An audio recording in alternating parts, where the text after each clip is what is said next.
I am from Naples, and I live in the most ancient capital of the Western world, already a metropolis when New York did not exist, and London and Paris were small towns.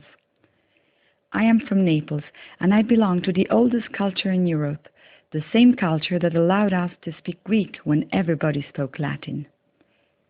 I am from Naples, and I speak the language of diplomacy at the court of Catherine the Great, the language that gave Italy a musical, literary, and theatrical tradition. I am from Naples, and I live in the town where not one fire was ever lit to burn people during the Inquisition, the town where never the Spanish Inquisition was allowed to enter a tribunal.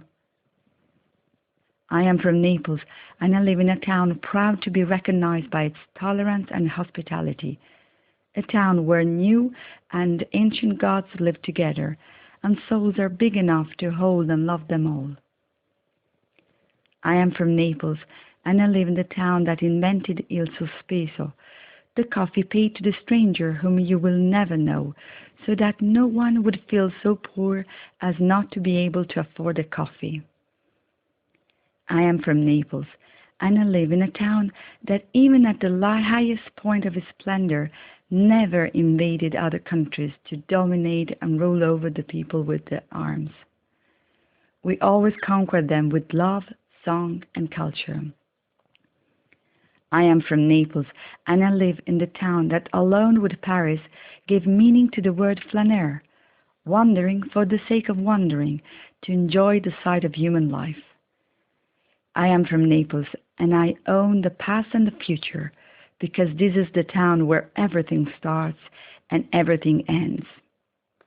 I am from Naples, and my destiny depends on the integrity of an egg buried by Virgilio the wizard deep in the depth of earth. As life is not worth singing about if it has no magic. I am from Naples, and my body hosts all the wounds and all the pains of Isis, looking for Osiris's body. This is the body I attempt to resurrect in my pilgrimage across the 7 sanctuaries. I am from Naples, and I live in a town born from a siren's body, as she died of sorrow for not having been able to seduce Ulysses, as intelligence did not fall for passion, not knowing what it was giving up.